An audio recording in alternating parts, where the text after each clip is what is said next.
Sentire Media. Well, hello there, and welcome back to another episode of New Life in Italy.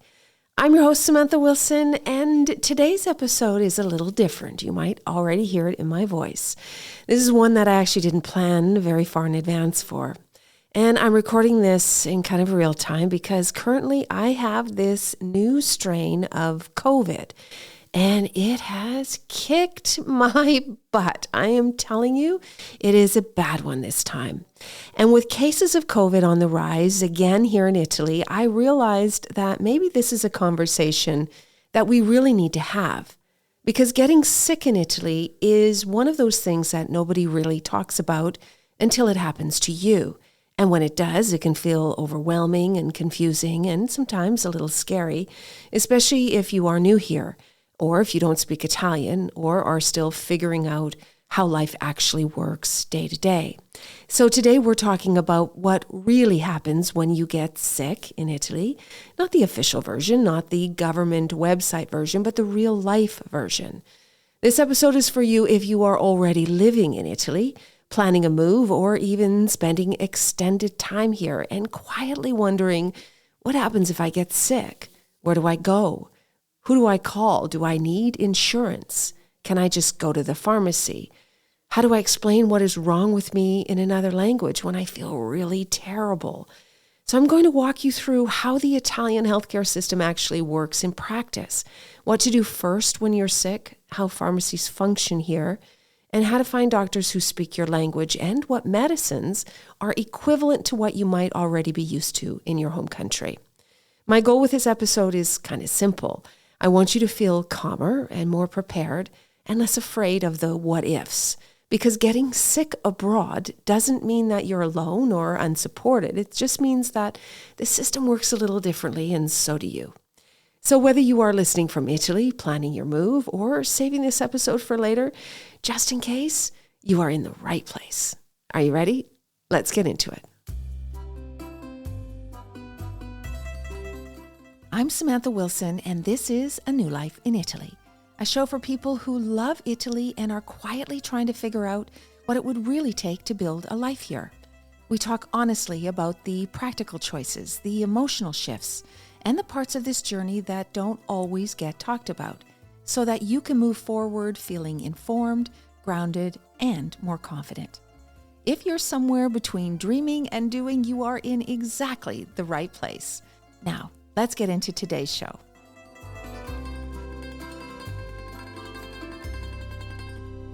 All right, let's get into this. So first of all, let's talk about how healthcare really works in Italy from a very high level. Now, before we zoom in on what to do when you're sick, it does help to understand the big picture on how healthcare works here because it explains sort of everything else that follows. Italy has both public and private healthcare systems. The public healthcare system here is called Servizio Sanitario Nazionale. If you are a legal resident and are enrolled in the healthcare system, most healthcare is either free or at a very low cost. This includes your doctor's visits, your tests, your prescriptions, specialist appointments, all of the stuff that falls under the public healthcare system. Once you're registered, once you're living here, remember healthcare is a benefit of residency in Italy. If you are not a resident and you are here, let's say, still on your visa, but you're not yet enrolled in the public system, you can still access healthcare. So if you get sick, it's okay. You just have to do it privately. Now, you can either find a private clinic or go to a drop-in clinic. And this is usually one of the local doctors of the healthcare department, wherever it is that you're living. They will have a little office that's open after hours for a drop-in clinic. It's always attached to the ASLA, which is the health department in the community that you're living in. Now, there's also private doctors that you can go to on a regular basis. You can book them privately, and they work outside of the public system, and they're usually focused on helping expats. Now, most people are quite pleasantly surprised to learn that private healthcare in Italy is generally far more affordable than what you might expect. You might be thinking, my goodness, how much is it going to cost to go to a doctor? But a private doctor visit here is often faster. It's a lot calmer, because sometimes public systems can be full of people, so there's not going to be as many people waiting. It's a lot less expensive than you imagine, and you're not locked out of the care just because you're not fully registered as a resident yet in Italy. And I can tell you that some people even here on a visa decide not to enroll in the public system and instead just continue to use private care throughout their time here. Their choice is really yours. Now, here's the mindset shift that trips a lot of foreigners up. Italy doesn't treat the emergency room as the starting point for every health issue here. Now, there's a strong emphasis on triage. So who's worse? Who's having the biggest health crisis? And they use this with common sense, and they step through the care quite gradually. So you always start with the simplest option first and then escalate it if it's needed. Which brings us to what is often the most important and misunderstood part of Italian healthcare, and that is the pharmacy or farmacia. This is really the front line for you. In Italy, the farmacia isn't just a place where you pick up prescriptions or you have a Band-Aid or something small, or somewhere that you go after you see a doctor. It's often your very first stop when you're sick. If you see, those stores with a big green cross that's lit outside, you can see them when you're looking up a street. Just a little tip, if that green cross light is lit, that means that pharmacy is open. If it's not lit, if it's dark, then it's closed. It's a good way to sort of look really quickly up the road to see if one is open, because their hours do vary. Now, Italian pharmacists, I will tell you, are highly trained medical professionals. They're just not pill pushers. They're not just sitting behind the counter filling prescriptions. They're used to assessing symptoms. They ask you follow-up questions, and they can help you decide what to do next. And in many cases, they solve the problems right there. It's almost the first place that you go to. So if you have a cold or flu symptoms or even COVID symptoms, you can go to the pharmacy and talk to them about what your problems are. If you have something minor but uncomfortable, the pharmacy is always there and always the person that you're going to talk to first. You just walk in, you explain how you're feeling, and they'll ask you a few questions like, how long have you had the symptoms? Do you have a fever? Are you taking anything? Those kind of common things.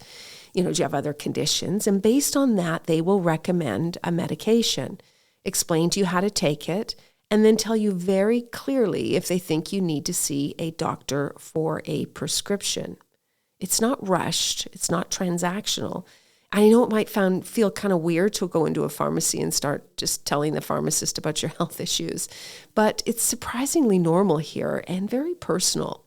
And many of the medications that you already know also exist here. So what the pharmacist is prescribing over-the-counter drugs are, often ones that you might be familiar with, but they'd be called a little bit different. So just to give you a few that are very familiar for you. So for example, if you really like Tylenol, in Italy we call that Taccaprina. It's equivalent. It's the same kind of drug. Advil or any other anti-inflammatory meds, a really popular brand here, it's called Moment, like take a moment.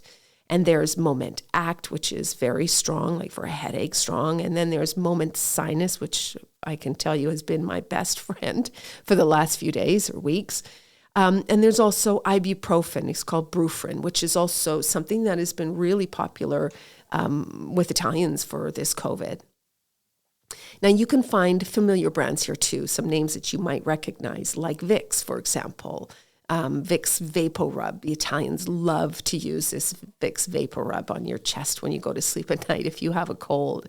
And they have things like Strepsils for sore throats. And there's also this very incredibly good spray, throat spray, if your throat is sore that, I don't think we could ever see. I never found that stuff back in Canada. And it's incredible. So overall, I found that the medication, basically in Italy, the over-the-counter medication is far stronger and much more targeted than what you might be used to buying in your home country over-the-counter. And most are widely available without a prescription. Now, if you're worried about communicating your symptoms, I always say to people, you have to almost channel your inner charades and act it out. Tell the pharmacist just through actions by pointing. They're usually quite used to foreigners and that, you don't speak the language. So just speak slowly, use very simple words, even Google Translate, and show your symptoms or have something on your phone to show the picture of the drug that you're used to using. And this usually will go a long way. Now, in most cases, you will walk out of the pharmacy with exactly what you need, clear instructions on how to take it, and the reassurance that what you're doing is right and what to watch out next, if in case it starts to get worse, you start to get worse. Now, if they think something is beyond their level, then they will tell you that. They're very good at knowing when to escalate care. But understanding this one piece alone will change everything for you. So once you realize that the pharmacy is your first line of care here in Italy, it's not just a place to buy pills. Your getting sick in Italy becomes a lot less stressful because you know exactly where you need to go. Just remember that you cannot buy medication, even pain meds for headaches like that moment, anywhere but a farmacia in Italy, a pharmacy. You can't buy them at the grocery store, or you can't buy them at the corner store. You can only do this at the pharmacy. And there's no delivery here, by the way. So you'll have to go out to get them. So if you're super sick or not feeling really well, make sure you send somebody on your behalf. We always kind of stock up. We always have a whole arsenal of pain meds sitting aside so that in case we get sick, we don't have to go out and get them. Now, what happens if you need to see a doctor? You're getting, you're not quite well enough. Well, maybe your symptoms, they start lingering or they're getting worse or you're just feeling a little bit off and you think you need to see a doctor. That's when it's time to move beyond the pharmacist and see one. Now, if you are a resident in Italy, then you will have probably enrolled in the healthcare system and have a tessera sanitaria, which is like a health card. And at that point, you will be assigned a primary care doctor, a medico. And this doctor is your anchor in the Italian public system. They are the person that you contact first for most non-emergency health issues. Now, your medico is somebody who will prescribe medication. They'll order the blood works or x-rays or write referrals to specialists and really guide you through all of the steps you have to take. Appointments with your local doctor are usually quite simple, and it'll be a specific process wherever it is that you go to see them. And it does change from comune to comune, but they're very focused.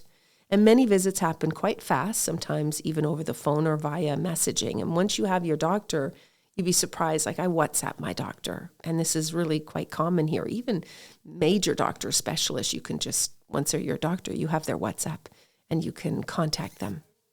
Now, if you're new to Italy, still in the visa process, or have not registered in the public system, don't panic, because you can still, again, like I said, see a private doctor.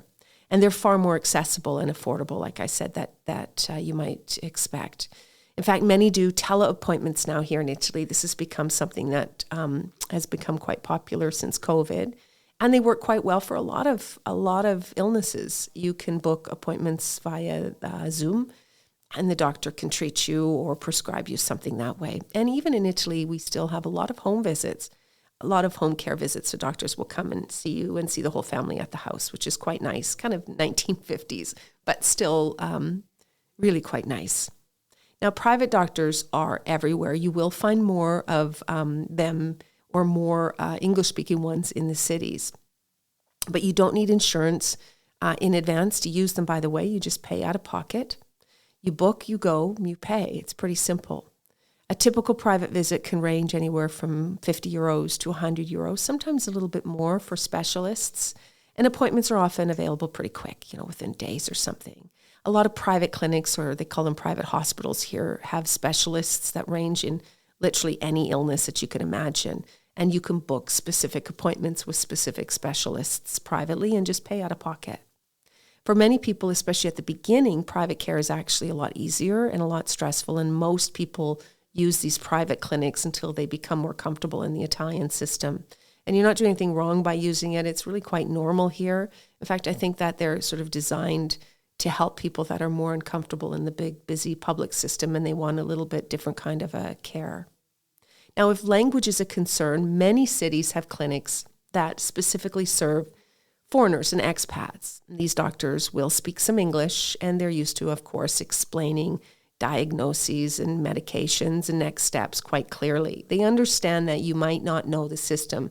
And when you're sick, it can get a little bit scary, definitely more stressful.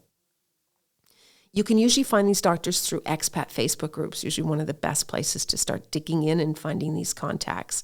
Simple Google searches like English-speaking doctor in Florence or English-speaking doctor in Lucca, something like that. Or even through recommendations. Friends, again, back to this country is a place that's built on relationships. So it's who you know. Ask around, ask people if they have an English-speaking doctor and if they're accepting new patients. Most of the time they are. Now, once you find one doctor that you trust, save their contact information because that alone, knowing that there's a backup there, can save a lot of anxiety. Now, if things do take a turn for the worse and you need emergency help, then you'll be heading to something called the pronto soccorso, which is the emergency room, and that's at the hospital. Now, in Italy, the pronto soccorso, or emergency ward, are designed for true emergencies. Think life-threatening symptoms like severe injuries, chest pain, difficulty breathing, loss of consciousness. They're not a place to go if you just don't feel well. Italy uses a color code system to determine urgency. Patients are triaged based on their severity, not always on the arrival time, which means that if your situation is not critical and you're sitting there in the emergency ward, you are going to wait, sometimes a very, very long time, which I don't think is that unusual even in your home country. And it's not neglect and it's not indifference here, it's just prioritization. The sickest patients are always treated first. And for most illnesses, including COVID, when symptoms are mild to moderate, the emergency room is not your starting point, my friends, unless you're really super sick and you can't breathe. Pharmacy first, doctor second, emergency care only when something feels truly serious or dangerous. Remember, pharmacy first, doctor second, emergency third. Now, one thing I'm going to point out is that a lot of Italians actually even do one step before that. They use herbalists even before they get to the pharmacy. They try the natural path first, and then if that doesn't work, they move on to the pharmacy. Now, understanding this ahead of time, the order in where you get your treatment or where you get help will help prevent frustration and even kind of a little bit of fear and unease when you're already not feeling well. And as you know, and I know very well right now, that COVID is circulating again. And it's a doozy, this one, my friends. It really is. But the response in Italy, I will tell you right now for COVID, is a lot different than it was or what many people might remember from before.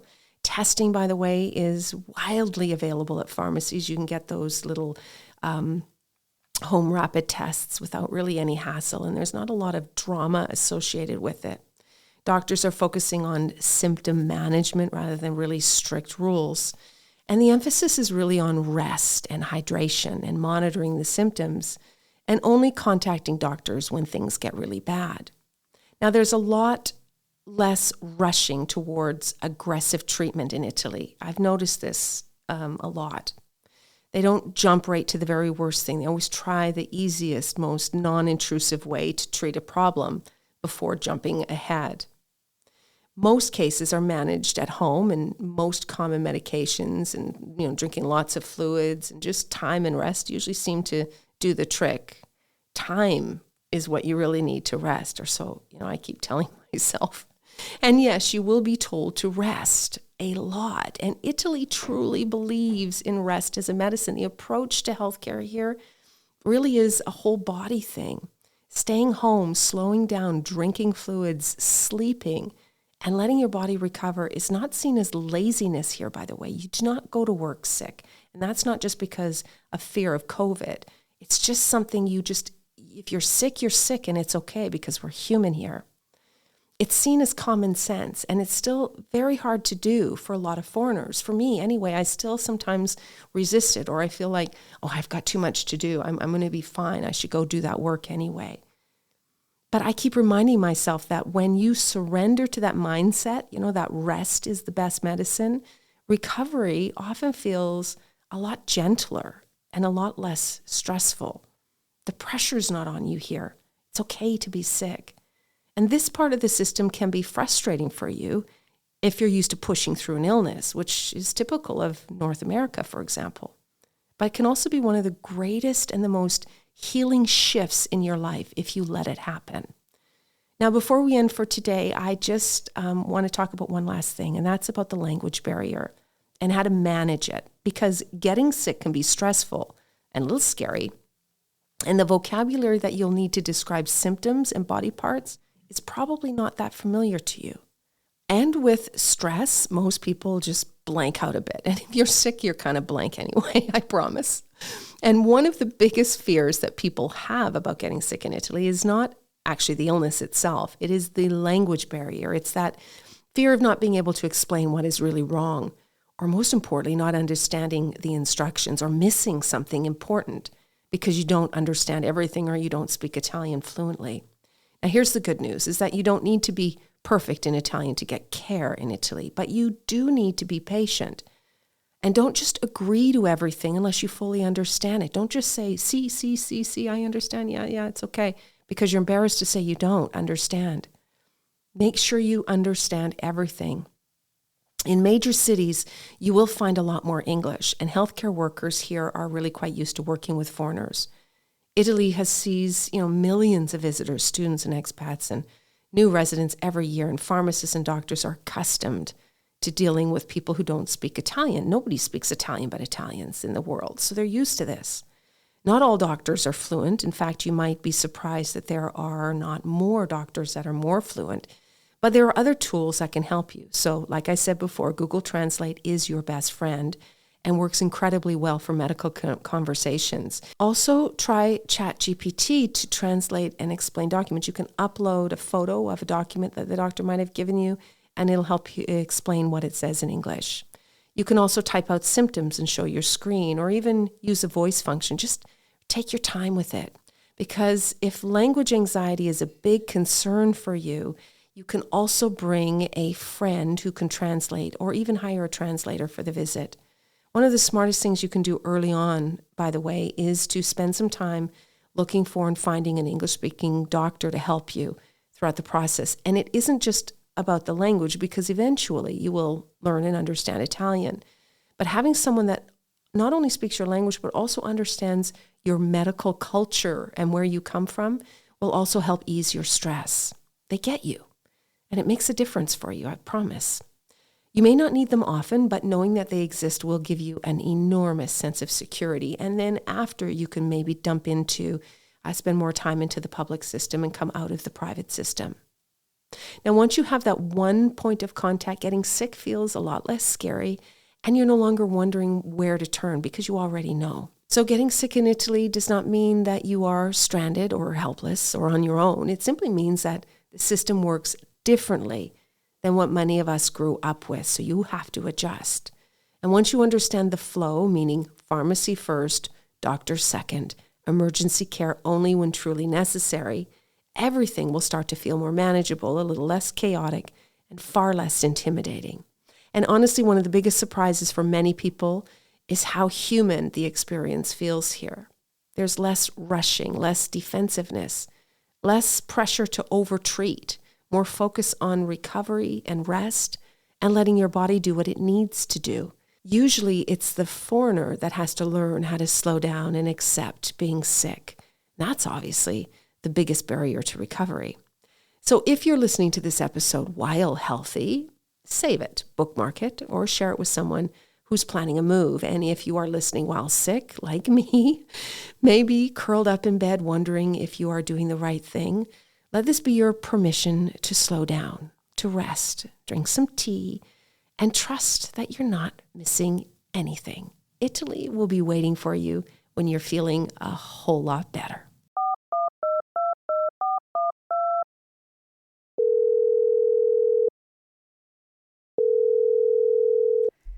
It's time for listener questions. Just like the old radio call-in shows, my team has picked 3 listener questions, all left on our voicemail.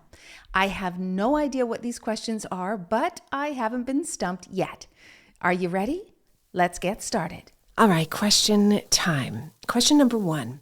We're thinking about moving to Italy in the next year and are torn between renting first or buying right away.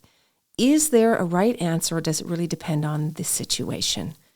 I'm going to say the word that everybody hates. I say it all the time, and it depends.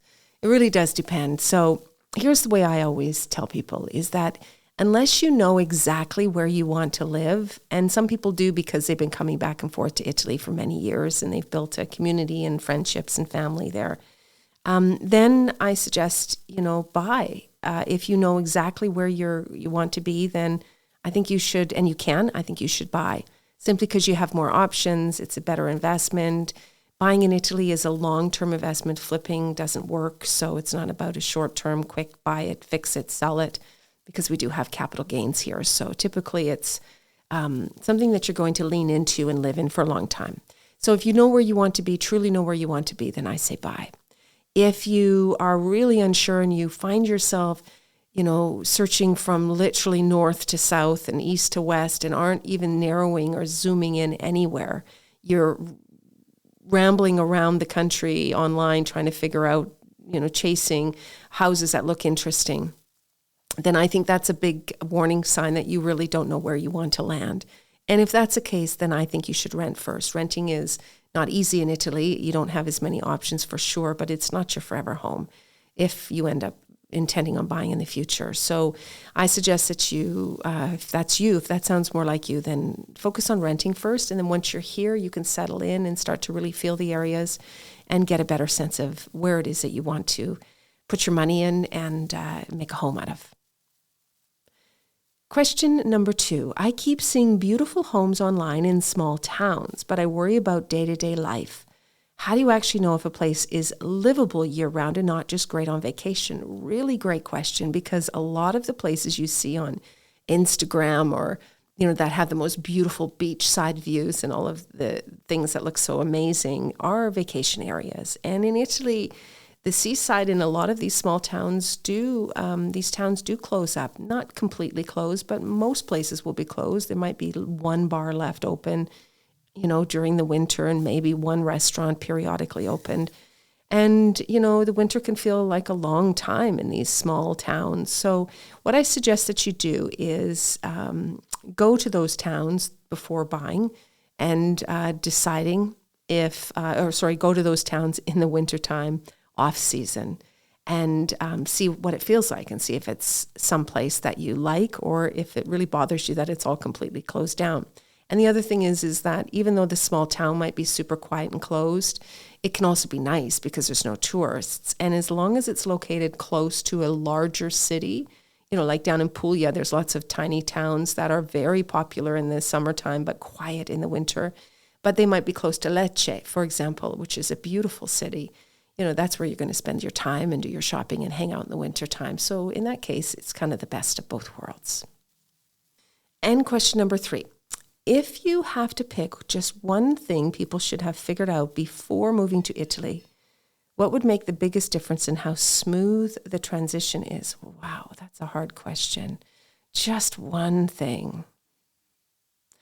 I am going to say, obviously research is important, but I think that the biggest shock that people have is when they learn about what their tax implications will be when they move to Italy. And that's not to say that Italy is super high tax and it'll cost them a fortune, but there are things that you can do in advance to help mitigate what your tax bracket will be in Italy.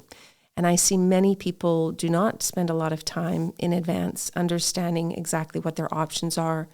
And some of those options can only be exercised the very first time you move here. And they might lose that option if they don't know it in advance. So I think to make the transition, the long-term transition, better and more planned and more comfortable, especially if you're retiring here to Italy, you're not working, so your money needs to take you a long way.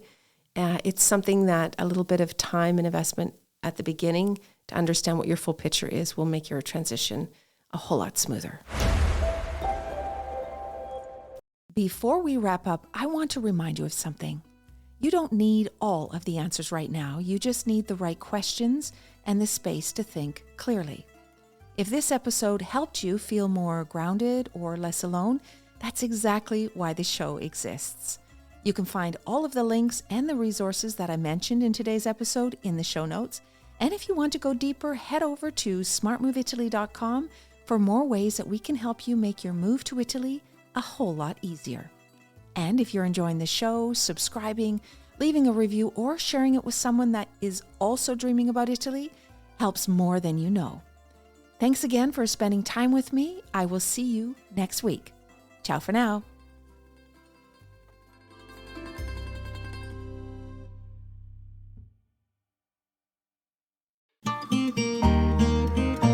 Sentire Media. This episode is brought to you by the Smart Move Italy app, your free tool for planning, moving, and thriving in Italy. Download it today on iOS and Android. Hey, podcast producers and show hosts. Do you want to join a podcast network that celebrates all things Italian? At Sentire Media, we understand the allure of Italy and its unique culture. Our devoted team of hosts and producers are all driven by their shared passion for Italy. And we work tirelessly to create the best lifestyle podcasts and content that will whisk you away to the very heart of Italy. With us, you can savor the mouth-watering flavors, get lost in the stories from the past, break down the cultural barriers, and truly immerse yourself in the vibrant traditions of this intoxicating country. If you have a great podcast idea or are already in production and would like to join Sentire Media, head over to sentiremedia.com, that's SENTIRE media.com, and find out how to submit your show.